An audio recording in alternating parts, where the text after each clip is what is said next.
Right. All right, so once again, how's it going? And I believe this time it is recording. I finally remembered to hit record. For those of you who are watching, this is like the interview that never existed because I didn't hit record last time. So we're gonna try again, folks. Again, we are speaking with Levi, aka Thrash Maniac 99. Check him out on YouTube under Thrash Maniac 99. He's also got an Instagram channel. And his favorite thing to do is collecting music, album rankings, album reviews, and also likes to chat with other metalheads and do podcasts and interviews and things like that. So, yeah, how are you doing today? It's been a bizarre day. I'll just say, like, weather's been nuts, and Yep, same. well, yeah, like we had a power outage for almost 2.5 hours after I got off of work, and then it came back on for an hour, then it went out for Ugh, another 30 minutes, and it's been back on since. And I'm like, yeah, knock on wood. This is really cheap plywood, but I guess it counts. yeah, I Or think this it's table over here, knock on wood. It's pretty much, yeah, I'm kind of surprised that we didn't, here in North Carolina, I'm surprised that we didn't lose electricity today either, because, we had pretty wild weather a couple of times. I think it's over with now. Might rain just a little bit Same, tonight, but nothing crazy. So same anyway, here. yeah, I think it's pretty much all good. So I think that you did, haven't had time to check it out, but I think that you did another album review just the other day on YouTube. Want to tell us about that? So, of course, whenever I do my reviews, I like to try to do at least two reviews a weekend, depending on what's out there, but I do at most four. This past weekend, I did three. I talked about Xanderia, Temple of Dread, and Holder. So, Hmm. three completely different styles of metal, like Holder being black metal, Temple of Dread death metal, and Xanderia symphonic metal. Because I always like to kind of spread my wings a little bit in terms of stuff I review and check out.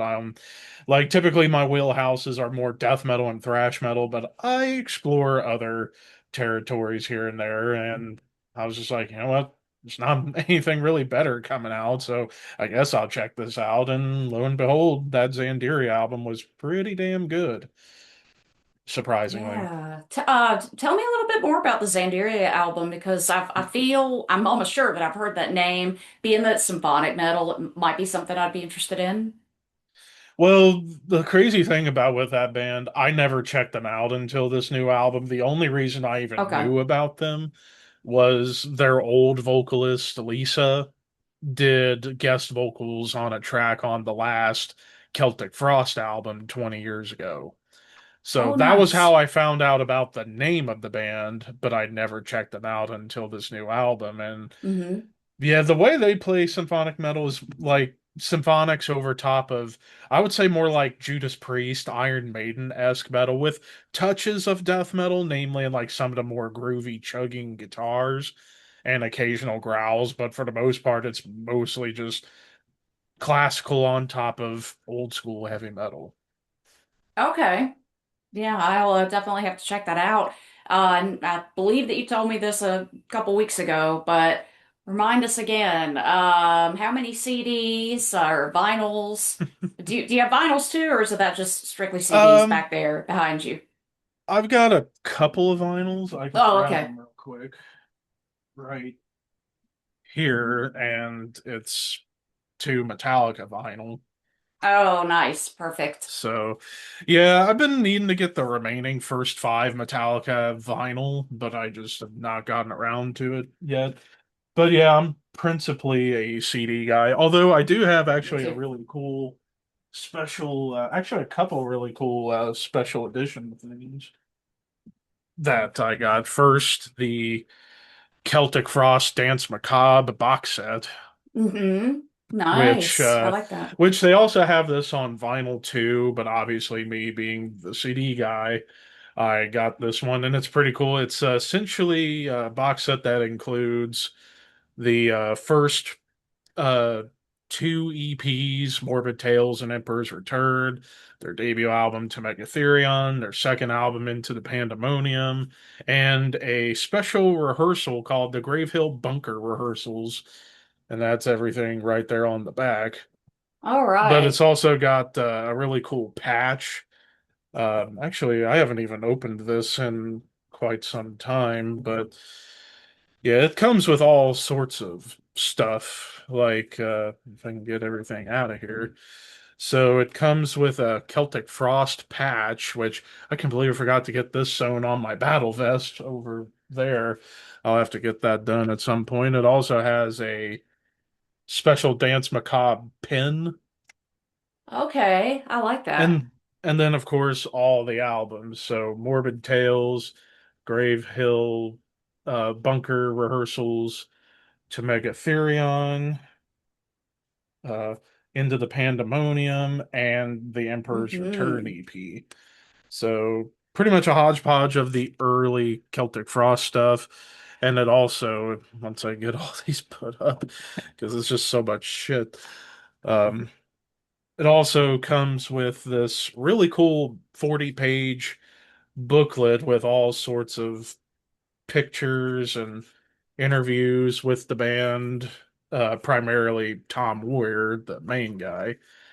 And then finally, one of the main things that I got this box set for was the double-sided poster Oh, that's a of them classic. back in like 85, like prior Yeah. to Megatherion. Yeah, no kidding. So, yeah, that's just one of the cool special editions that I got. And then this next one is a really cool one, and it's all CDs but and a Blu-ray of the last Blood Incantation album. Okay. So it's almost the same size as a vinyl, maybe a little smaller, A little but it's smaller, yeah. so cool because you get the Absolute Elsewhere album. You also get two more discs, one of the All Gates Open soundtrack, which is pretty cool, which they just released that separately about a month ago. And then the third disc is their Luminescent Bridge EP from 2023. And then disc four is the Blu-ray, which has the Dolby 5.1 mix and the making of the album documentary when they went over to Germany to record. Hmm. And like they would, and what was really cool, they had all these albums that they were really into at the time when recording this. Like they had Morbid Angel, they had Pink Floyd, Eloy, they had I think Judas Priest and a bunch of others, Death, Opeth, and some like obscure like ambient bands. Yeah. Because that was basically the mood they were going for musically on that album. So it's pretty cool to watch how that magic was created. Yeah, one thing that's really, really unique about your taste and about your collection is that I know you're a pretty young guy, but you really value having physical copies of things, and I really like that. That's something that is definitely definitely doesn't go unnoticed these days. You know, everybody's trying to digitalize everything or try to keep everything on their laptop, on their phones. But I think it's awesome that you've got not just the CDs, you've got upwards of 1,500 CDs. I think you told me 1800, getting 1,800. close to Okay. 1800 now. I was okay. I was off a couple of hundred. You've got that. You've got a little handful of vinyls there, and you've got those the treasures it comes with, the posters, and even the other little, other little trinkets like the gadgets for your battle jacket and all that. It's like it's really, really valuable to have those things. You've Yeah, like I think I may have brought this up when we chatted the first time that I was just collecting on and off since I was like 17 or 18, so this was gosh, like 14 years ago. okay. And so like I think like the very first one I ever bought myself might have been Metallica and Justice for All on CD, if memory serves me right. But then it was right around 2013 where I was like starting to get into it, and then by the time 2020 comes around, I had up to about Hmm. 300. And then ever since 2020, I've just been rampantly buying to the point where it's now almost 1,800. And hell, just earlier today, when we're recording this, Yeah, I posted a collection update of like stuff that I got from June. And that's just one part. Second part will be in a couple of weeks. And then I'm already got a little stack going that I'm about halfway through. nice. It's never ending. Yeah, yeah, definitely. So, and tell me, have you been to a lot of metal shows, and do you have plans, upcoming plans to go to any? I've only started going to shows back in the last 4 years. It was mostly because, like, with me, I'm not a driver, so I Yeah, don't really go understandable. out very much. Sure. Um, but I did get to go see Megadeth in 2022. That was my first show. Then I went and Nice. saw Gojira, Mastodon, and Lorna Shore the following year. And Hmm. then the year after that, I saw Exciter, Midnight, this band, Wraith, and Hellwitch. And then last year was the first time I went to two shows. Saw Pantera, Amon Amarth live, and then I saw Judas Priest, Alice Cooper, and Corrosion of Conformity. Yeah. So As, you've had quite a bit of a good lineup there, a good variety yeah, of metal bands. Yeah, most of the shows though have been outdoors. Only one club show I've been to, and that was the Oh, Exciter okay. show. And I want to go to more club shows, not only for the price, but also it's just a lot more Hmm. fun. As far as any shows coming up that I'm looking to go, if things work out. In Hmm. October, there's a gig coming to Columbus with Weeping, Fuming Mouth, Defeated Sanity, and Revocation as the headliner. And I'm like, that would be the most extreme show I'll have seen up to this point because it's all death metal or death metal adjacent bands. Okay. I think we also talked about last time that Cradle of Filth is headlining the States. I think that's in the month of October. So I'm debating on that. I haven't really kind of see myself swinging either way.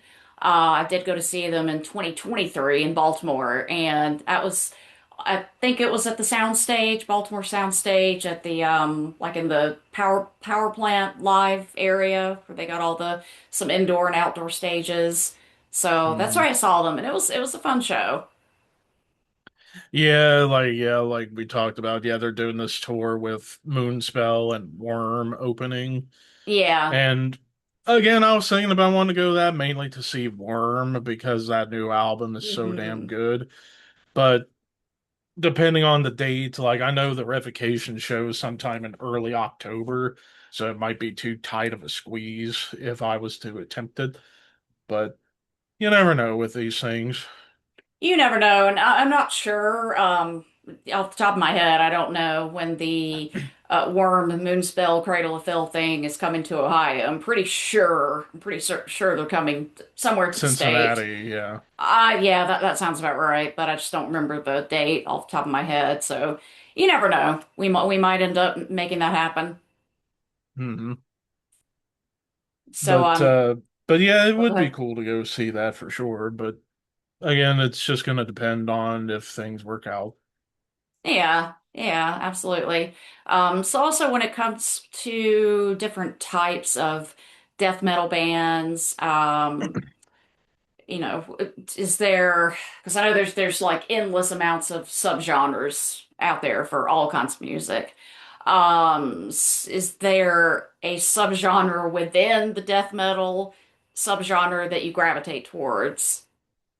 Um, well, of course, my love for death metal didn't come until later in my teenage years, like high school. Hmm. Like, for the longest time, I figured I would never get into death metal. It's just too much for me. Like, I thought the most extreme I would go would be thrash.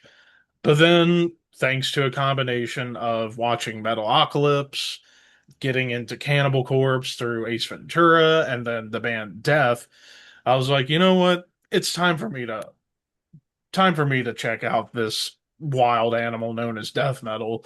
And as I've probably said a few times in the past with others, I think death metal has surpassed thrash for my favorite style of metal. But in terms of subgenres within death metal, well, there are a couple that I don't really gravitate towards, and that's deathcore. It really just depends Mm, on the band. hmm. Like, I'll check out Whitechapel and Despised Icon and bands along those lines that are on the more heavier side of deathcore and doesn't go for like the crazy overproduced sound out there with a Yeah. lot of deathcore bands. And that's one of the problems I have with deathcore is that it's just too processed sounding and most of the bands are just going for like vocal gymnastics to see who can sound the most ridiculous out of all of them. Hmm. Like, and I'm looking at Sure. you, Slaughter to Prevail. That's the big example right there of a band I cannot stand because of just how stupid they are, but that's just me. And then slam death metal, I'm not super into mainly because all it is just breakdown, breakdown, breakdown, breakdown, and no real variation. Unless Hmm. you're a band like Internal Bleeding, who arguably created slam, they at least were able to bring in other aspects like blast beats and technical riffing here and there, even if a lot of the chugs are mostly like New York hardcore based. But it's like with Slam, there are exceptions, namely internal bleeding and maybe devourment. But other than that, it's like I'm not a big Slam guy. But if you, and then of course, there's subgenres within death metal that I'm kind of particular or picky about, Yeah. namely technical death metal and melodic death metal. Like technical death metal, Yes. I've been known to say it a few times on my videos that to me, some tech death just comes off too much as just guitar masturbation and not enough songwriting. That Like it's sounds just, accurate. hey, look, hey, just look at how fast I can play and finger pick and tap and all this and look at me sweeping and all these arpeggios. Like I don't care that much. I mean, yeah, it's impressive, but does that help make your music efficient? Not really. And thankfully, there are bands who pull off the wankery, but at least add Sure. heart and songwriting to it. I mean, I look at a band like Obscura, for example, that, yeah, there's a lot of like crazy shreddy guitar on there, but there's plenty of actually killer riffs and groove and variation in songwriting. My personal favorite of the tech death bands is Nile because they come off a lot more brutal, but still very melodic, and they also will bring in like doom into the sound and slow things down instead of always Yes. playing as fast as humanly possible, which when it comes to any band playing that fast, Nile's always one of the best. So Yeah, I've heard bits and pieces of them before, I think. yeah, so it's like the more brutal you are within tech death, the more I'm willing to give it a shot. But Okay. also the more melodic you are in tech dev, the more I'm willing to give it a shot. It's just if it's too much all about, hey, let's just see how fast we can play these guitars and drums and not even bother with anything else, which there are a lot of bands out there that are more in that vein. The name big one I could name off is Arcspire. Like I am not an Arcspire fan mainly because to me they just come off as what I just talked about, just musical wankery rather than songwriting. Sure. And then melodic death metal, I get into melodic death metal a little bit more, but even Hmm. there, I'm still a little particular about it because like it's gotten really repetitive and formulaic in the last like 15 years. Which, I mean, granted, when that style started in the early 90s in England and Sweden, when Carcass and At Yes. the Gates and Edge of Sanity started, it's like they knew what they were doing with it. It wasn't always just about like Oh, for who can have sure. the most melodic solos or anything like that. Like they were still brutal, they were still death metal. And thankfully, there were bands that came along afterwards that kept that spirit alive. Bands like Hypocrisy from Sweden have kept it Hmm. relatively heavy and brutal, but still bringing out all that melody. Um, or even like bands that kind of took it into a more melodic direction, but still kept the balls, like Amon Amarth. Like there are times where they kind of remind me of like a more melodic bolt thrower. when they play like Oh, really it's heavy interesting. and like double time on the drums and the riffs. Um, and then there are some mellow death bands that can get very brutal, like a band like Intestine Ballism from Japan. Like they're one of the more underrated mellow death bands, and some people Hmm, debate of whether or not they should be called melodic death metal because it's so brutal. Like perhaps calling them just death metals may be more fair, but at the same time, even if you say that, you listen to their music and there's so much melody in the music that it's hard to call it just death metal. It's just like the main things that keep it on the brutal side are the vocals. Like the vocals are definitely lower, and he also brings in like black metal screams here and there. But like musically, sure. picture bands like Carcass and Edge of Sanity, Entombed, Dismember, and even like Deicide and spots, and blend them together, and you get intestine ballism. It's like you get like heavy, almost Florida death metal, but you also get like some of the Swedish Melodeath sounds out of it. But when it comes to like me being particular with Melodeath, it's like there are two sides of Melodeath that I like. There's the side where it's more brutal or more death metal centric, and then there are the Melodeath bands that are heavier but come off more somber in the melodies Sure. and the atmosphere. So I would say a perfect example of that side would be like Insomnium, for example. Like that's the kind of mellow death I really like, where it's still got heavy riffing and great melody, but it comes off sad, and it's I like so that. fitting. It's so Yes. fitting, and there's so many bands that have carried that legacy on, and even other mellow death bands that get more progressive, I really get into. So bands like In Mourning, Hmm. Yotun, um, hell, even some old Opeth you could argue is like Yeah. prog melodeath, mainly the first two albums before they got heavier but somehow more dynamic. Um, but yeah, those are like the main styles of melodeath I prefer. The ones that are definitely more on the death metal end of the scale, or the more sad side, or the prog Yes. side. If it's like a band like, say, oh God, I'm trying to think of like an example of a melodeath band that I'm just kind of like, they're all right, like Scar Symmetry. Like, yeah, there's some I've heard cool of them. guitar work going on, but it just kind of comes off to me as a little bit just samey to like some of the bands that came before them. But again, that's just me. But if you were to ask me my favorites, of course, old school death metal reigns supreme, like the ones that keep like that traditional death metal sound alive. So, of course, Death, Cannibal Corpse, Old Morbid Angel, and even modern bands that keep that style going in some direction, like Blood Incantation, Gate Creeper, just so many. And then progressive death metal, so like Opeth is obviously a big one, Edge of Yeah. Sanity, Blood Incantation again, because it's like they fit in the border between old school death metal and progressive death metal, because it's like one moment you're listening to stuff that sounds like Morbid Angel, and then another minute you get something that's more like Pink Floyd, Yeah, which and is wild. that transition can be so abrupt and drastic. Just trying to Or think they of make it, or they eventually figure it out and make it flow naturally to where it feels like it makes sense. they still make it make sense. Yeah, Yeah, absolutely.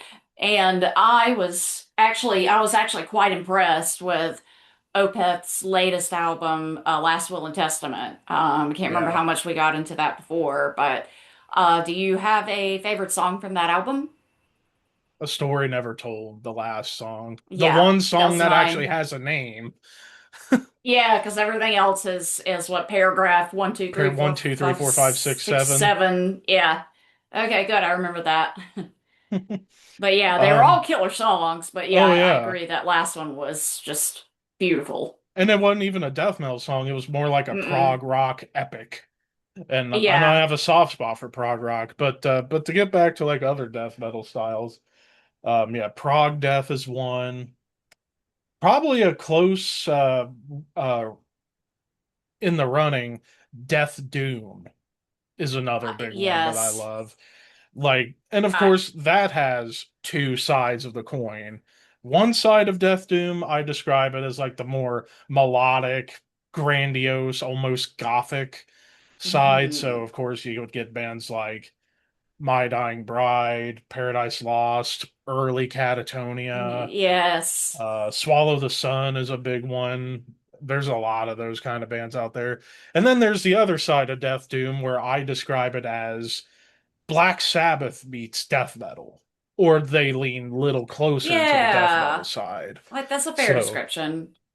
like bands like Asphyx, Autopsy, Hooded Menace, I think is like a good bridge band between both sides because it's like one hand you get riffs that sound like the first Paradise Lost album where it was far more on the death metal end of the scale, Definitely. Asphyx, Autopsy, but you also get riffs that kind of feel like early Catatonia or Hmm. later Paradise Lost, but also a lot of Black Sabbath kind of blend together. So they're like the perfect bridge band. It's like, hey, if you like the more death metal lenient Death Doom style, Hood and Menace will have certain aspects of that for you. Or if you like the more melodic, grandiose sound, they got moments where they lean into that. Like hell, even their more recent albums feel closer to like Death Doom meets classic heavy metal, like Judas Priest, King Diamond, especially. Yeah. Um, well, their last album, I would argue, was like that, but also adding some gothic metal to it in terms of like how dreary and dark it gets, which that band's always been dark, all about horror stories and like old films. I mean, they even use like 70s horror movie samples in some of their songs. Um, Other Death Doom bands I really like, Disembowelment from Australia. That hell, some people even call them like proto funeral doom because Hmm. it's so Never heard of slow. But that. Okay. oh man, you want to talk about some heavy, really heavy and dreary stuff. The one album they ever did in 1993, Transcendence into the Peripheral. It's almost like Death Doom, but it's also got like some dark ambient music on top, but it's like so heavy when it comes to the riffs, and the vocals are so low and cavernous, but you also get these like dreary melodies in here and there, but also something you don't really get in Death Doom a whole lot, blast beats.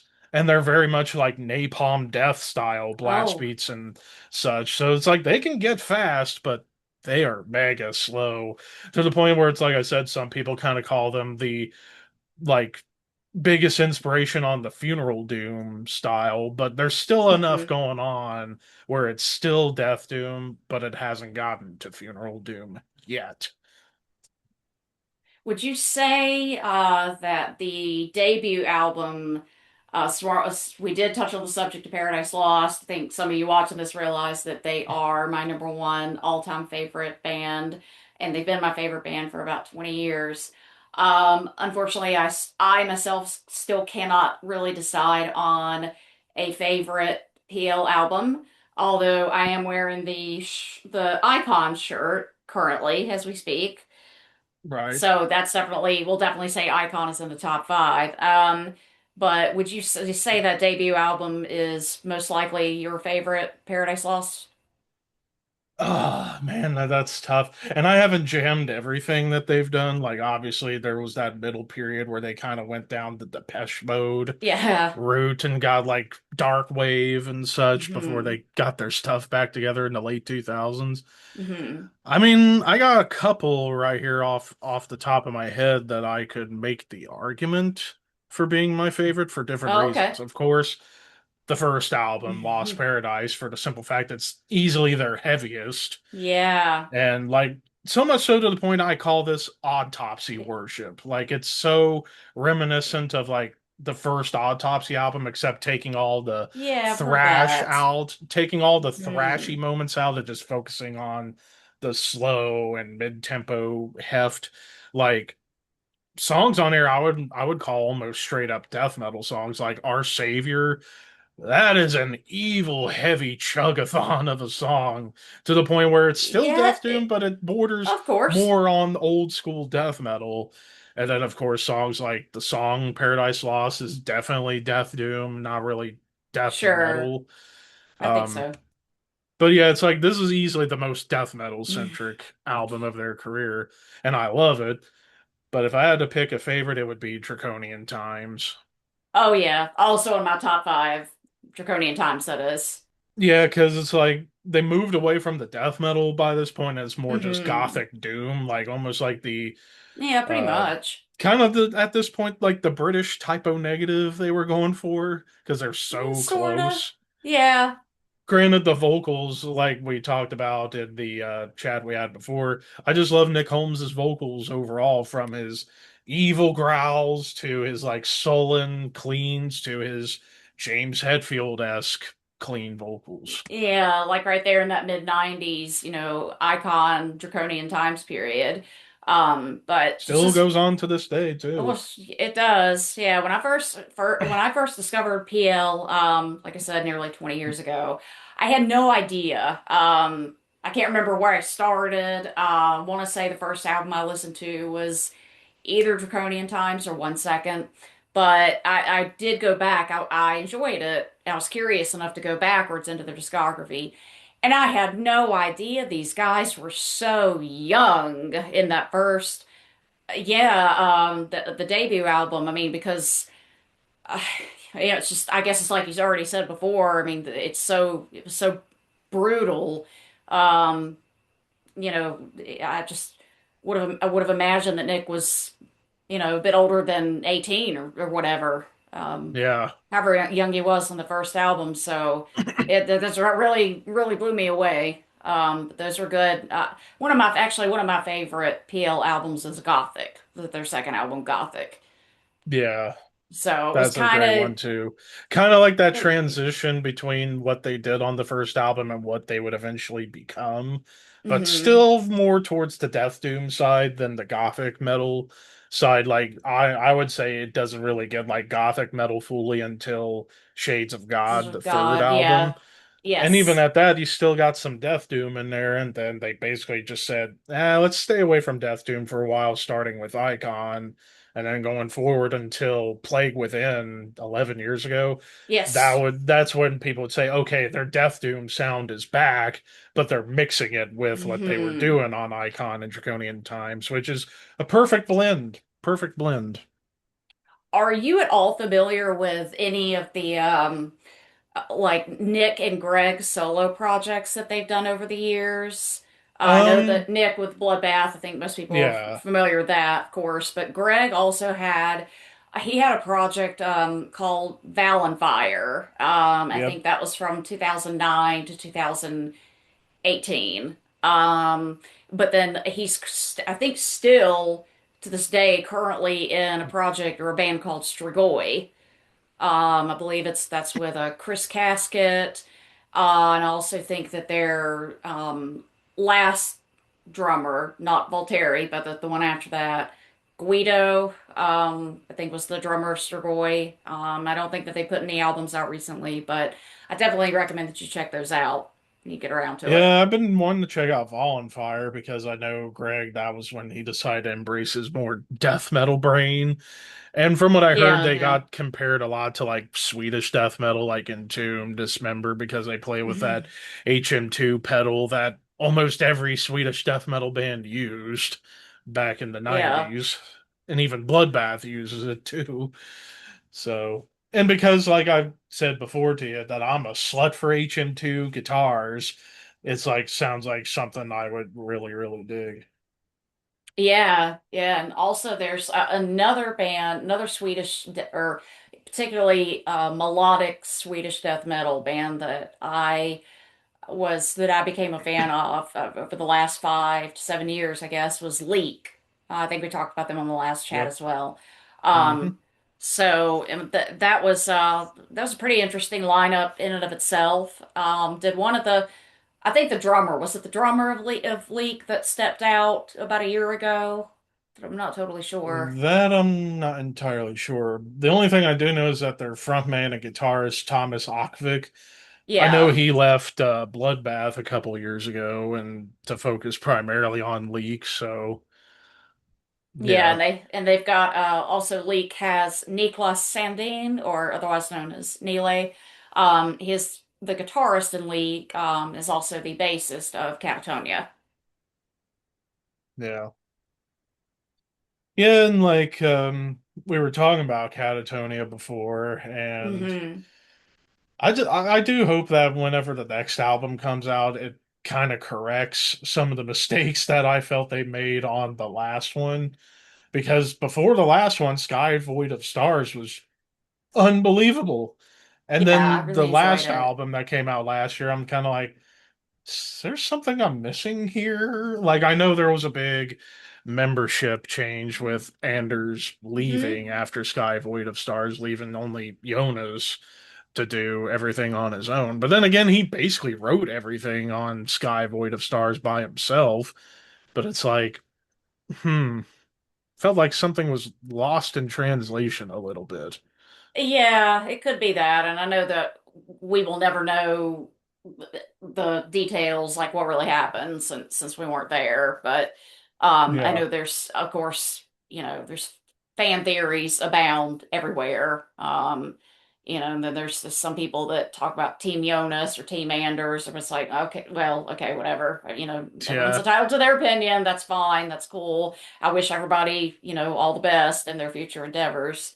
But yeah, I had a hard time, that last album from last year, so I can't even spit it out. Nightmares as extensions of the Of the waking waking state. state. Yes, okay, good. I think I got it right. Yeah, the first time I heard it, I wasn't like disgusted by it, but Same. it's like, well, that was okay, and it definitely took me a few listens to appreciate it. But with that being said, I don't see it ever becoming in my top five favorite Catatonia albums for sure. I think for most people it'd be at the very bottom for Catatonia fans. Like the if I were to do a ranking of Catatonia, that would probably be Yeah, my easy last place. Again, not that it's bad, it's just like sure. something's not right with this. Yeah, yeah, it's true. Another band that you mentioned early that had with the early Death Doom influences, My Dying Bride. They've taken quite a transformation as well, in the last 36 or 37 years. I think it's been. Hmm. Yeah, and Um, it's just doesn't feel right without Aaron singing anymore since he left last year, and nobody really knows what's going to become of the band. It's like right now I know. They got Miko from Hmm. Swallow the Sun filling in for shows, which he's an amazing singer too. But Yeah. I don't know if he's going to be in the band permanently and do albums, or this is just for until they can get someone permanent. Because I don't see Miko leaving Swallow the Sun, especially if they're about to do a new album Mm. before too long. Right, I And heard that. that's his main baby, even though he's not like the head honcho of the band, but still he'd been in there since 2001. Well, it's a long time, a whole lot longer than the My Dying Bride thing. That's for sure. Yeah, but like, yeah, My Dying Bride, like, definitely, if you were to ask me, who would you say are the most depressing sounding metal bands out there? My Dying Bride's certainly in the top three, I would say. Hmm. Like hell, if you were to ask me who I think are the top five metal bands that have the most depressing songs I have ever heard, in no Hmm. particular order, like My Dying Bride, Typo Negative, Trees of Eternity, Swallow the Sun, Yes. and maybe Catatonia would be in the running too. Yeah, there's a couple. Yeah, you're right. I think those are all really good choice. Paul Oh Bearer would be yeah. one in there too. I haven't listened to them in a while. And all the Oh, bands. Paul Bear's last album. My God, it's so pretty, but yet, man, it brings tears to your eyes. Yeah, I don't think that I listened to Paul Bear. What's the name of their last album? Oh crap. To my Yeah, trick archives. question. To my archives, because even I forget sometimes. Uh, come on, brain, work. You do all the time when it comes to these kind of things. Why aren't you remembering now? I think it was Mind Burns Alive. Okay. I'm just Uh, double checking my collection here. Yeah, Mind Burns Live, which came out 2 years ago. Only okay, six just songs, but recently. man, they are pretty for doom metal. But my God, if you read the lyrics, it's like, man, they're tear jerkers.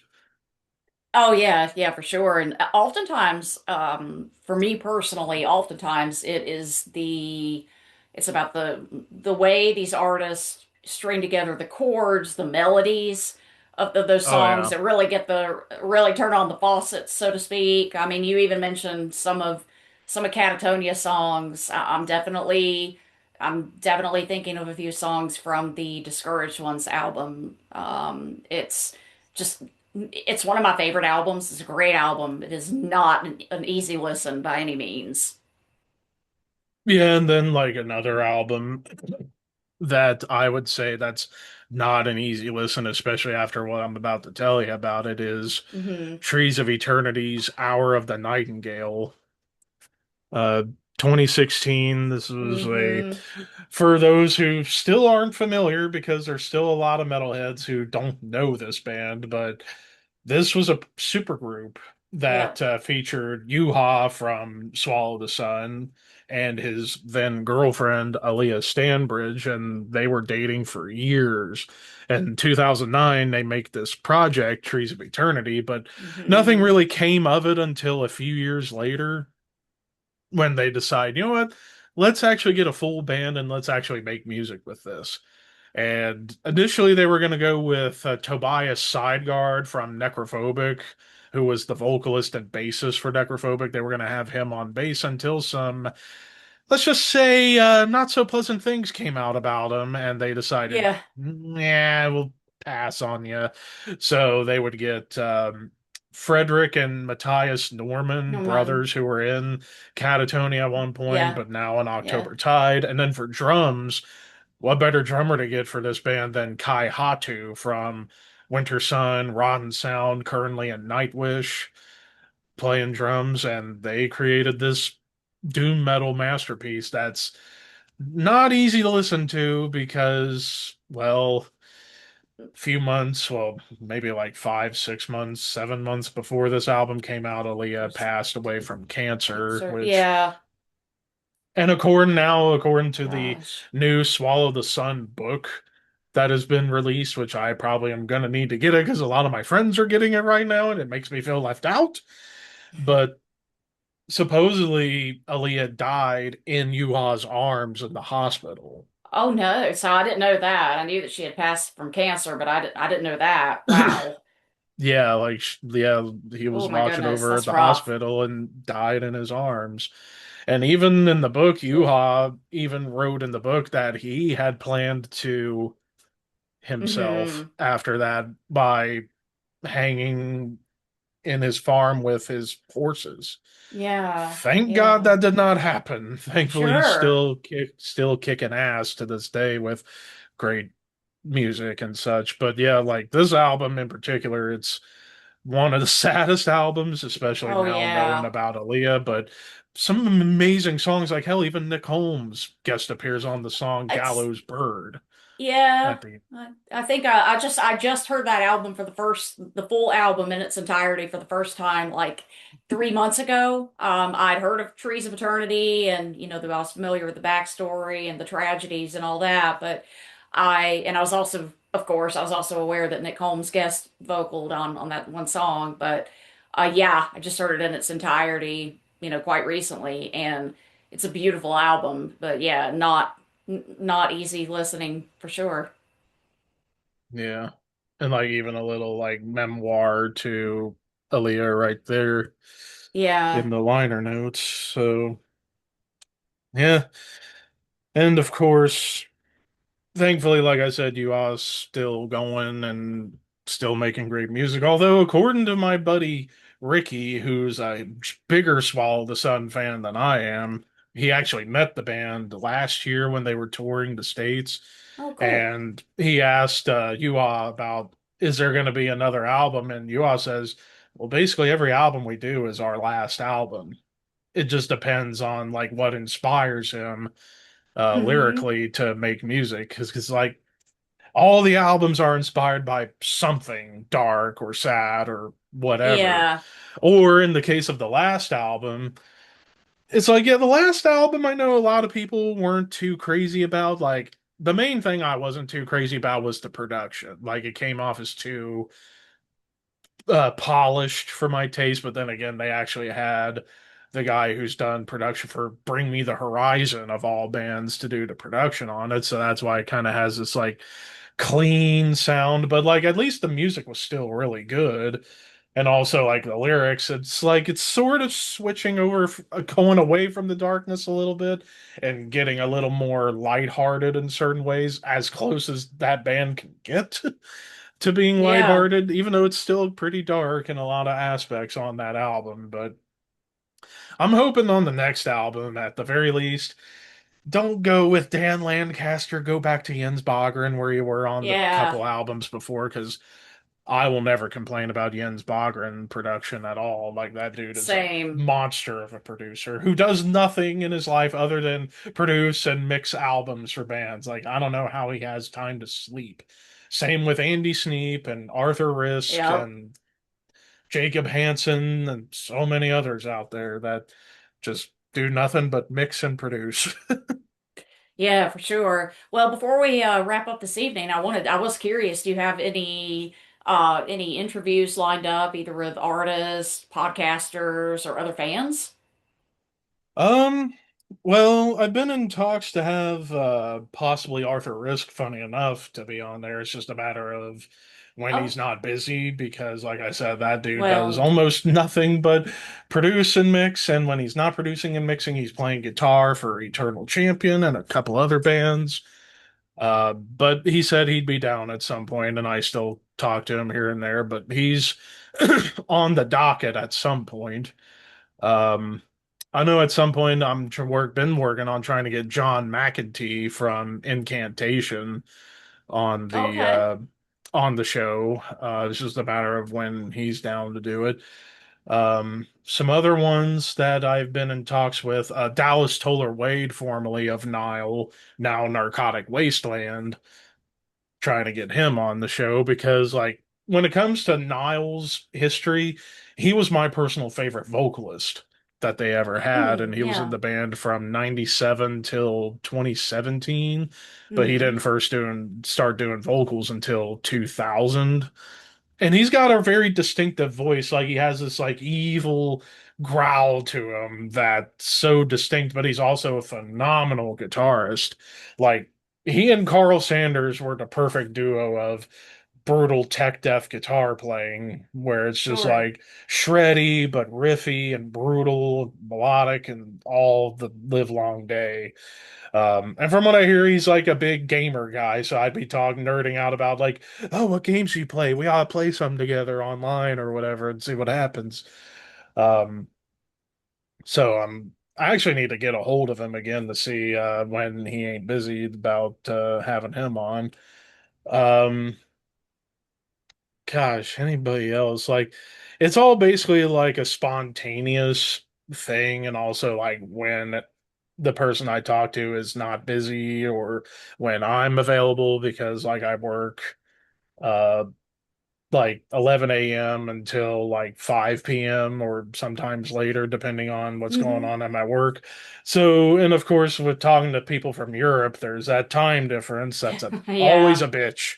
Always a Yes. bitch. Um, Always. but you never know with these things. I mean, hell, earlier this year, I still can't believe I got to interview Chuck Billy from Testament. Yeah, that's awesome. I'll I'm have to go back like, and look at that one again. I mean, again, that just sprung up from a random email I got from their PR group. And I was like, they were asking me, hey, would you like to interview a member of Testament? Yeah. And I'd Sure. particularly like to interview Chuck Billy because he's one of my favorite Yeah, hell thrash yeah. vocalists. But like this year, we've been trying to do more interviews than what we usually do. Like this year, we did Chuck, we did James McBain from Hell Ripper, which that was the third time we had him on the show. He's become basically a legend on the show. We had Chuck Sherwood from Incantation, their bassist, and Hmm. then most recently Sonny Lombardozzi from Arise from Worms and formerly of Incantation had him on, and he was super fun to talk to. And he's going to eventually become a regular on my normal live streams where we just goof off. Um, but like others, I would definitely like to have some of the guys from Blood Red Throne on the show again, since I basically become like their best American friend that they have, even though they're all Oh, the way across nice. the pond in Norway. Um, God, there's so many. And then of course, if you were to ask me, what are my top five dream interviews I want to do? James Hetfield, but that will never happen, and Well, I can accept it. you never know, but I mean, you never know. Michael Ockerfeld, I hmm, would definitely love to pick his brain. Hell, I won half of that battle by talking to Dan Swano years ago, and I still can't that's believe a that happened. yeah, that's a big one. Um, three more that I would love. Gosh, there's just so many. Um, Martin Van Drunen from Asphyx and Pestilence, I would love to pick his brain, mainly about how the hell, I would ask him, how the hell do you do your vocals and maintain the ability to speak? Because in Yeah, my fair opinion, question. he's arguably the best death metal vocalist of all time for the simple fact that he's managed to maintain that same sound ever since the end of the 80s. Like, I don't know how he does it, but I'd love to pick his brain about it. But yeah, Martin Van Drunen would be one. Another one. Uh, oh, geez.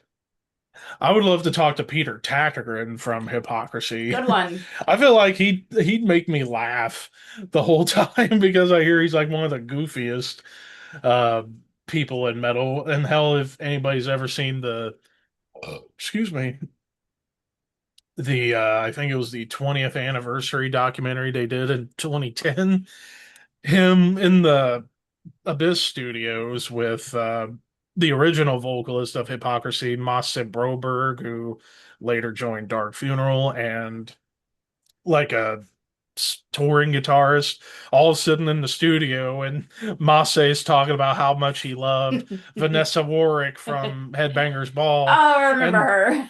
and bringing up the immortal quote. And this is not me saying it, this is Masi saying this. She was always someone I would used to masturbate about. And Peter's like, oh, come on. Ah, He yeah, would but masturbate over anything, over a tree or a car. Like he's just over sexual. And then he's like scooting away, he's like, Bobby, help it's me. kind of like so in that context, it's kind of like, wow, is that a compliment or an insult? If Vanessa Warwick were to hear about that, I don't know. yeah, that's what I would want to know. Yeah, and Peter was like, she wasn't that hot. And he's like, and Massey's like, no, she was really hot. Come on. Like, come.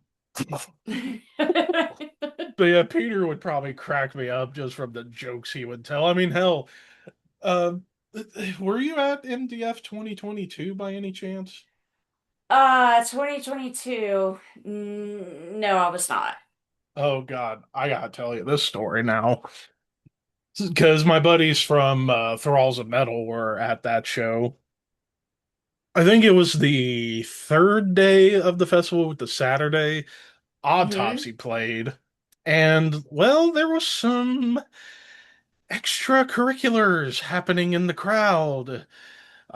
Basically, a dude was high on acid and asked a chick to squat on him in the facial region. Right. And I'm like, Okay. I can't See, imagine, like, I can't that's imagine that being that pleasant out in the hot sun. Like, I know my area would be all sweaty and as all get out from being out in that. I don't know how appetizing of a thing that would be for a dude or a woman for that matter. But I mean, right. hey, Yeah, I exactly. guess autopsy brings out certain feelings in people, maybe.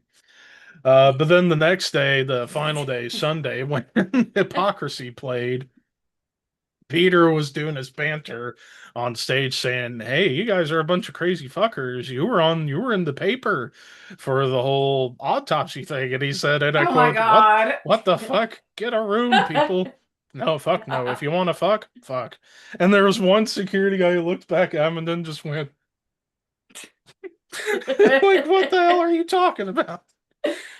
That's why I Yeah, love to talk to Peter. that's a good one too, because like the security people almost never look behind them at the stage. I mean, because they're pretty much not supposed to. So Yeah. definitely something bizarre or special was said to make that Uh, happen. yeah, yeah. Like there is live footage of hypocrisy set from IndieF 2022, and you can find the clip of him saying the banter about that. And then my fifth guest I would like to have. That's a dream. Um, Yeah. oh, geez. I guess in terms of like in terms of like my other friends, like mutual favorites, like really anybody from Swallow the Sun would be cool, like Miko, Yuha, or hell, Hmm. even Kai. Like I would like to pick Kai's brain about drums, considering, like I said, he'd been in so many bands, Swallow the Sun, Winter Sun, Rotten Sound, and Nightwish. So it's like four completely different avenues of metal there, like mellow death doom with Swallow the Sun, like Yeah. symphonic mellow death with Winter Sun, grindcore with Rotten Sound, and symphonic power metal with Nightwish. So I would like to pick his brain about drums, but yeah, that would those would be some off the top of my head. I could go on and on about other ones that I would love to have, but it would just depend on timing and most of all, luck. Sure. Yeah, kind of as they say, it's not always what you know, but who you know. Hmm. So just have to be patient and see what happens. Yeah. Pretty much. Yeah. Well, it was awesome finally officially talking to you. And yet we're still recording. Yay! It's been recording this whole Thankfully for time. this. This is awesome. Yeah, and I'm going to try to have this up by sometime at the end by the end of the weekend. Um I will put it up on YouTube and maybe put some short clips on Instagram. Also the link to my YouTube channel, of course, is on my bio, my Instagram bio. So yeah, looking forward to that. And you enjoy the rest of your night and enjoy the rest of your week. And of course, we got to get you on my channel on a stream at some point and witness the kids that I call them go at each other over what albums they like. And Yeah. it's always funny. Sometimes it makes me want to bash my head through a wall because I'm like, oh, you kids and your big mouths. But it's all good and fun, so I think that would be pretty crazy. But anyways, yeah, thank you for having me on this Yeah, officially absolutely. officially this Officially. time. Yeah. Um yeah, like hell yeah, I'll start doing like a lot more stuff together, like YouTube collaborations if my Sure. damn camera would focus. There we go. Um, and of course, most of all, like being having you on the live streams, which I usually stream around this time, maybe like a couple hours earlier, Hmm. on the weekends. And I'm hoping for this weekend. If not, the weekend after would probably be more likely, but we'll see. Okay. Sounds fair. All right. Well, take care. I'll talk to you later. Thank you very much. Yeah. Bye bye.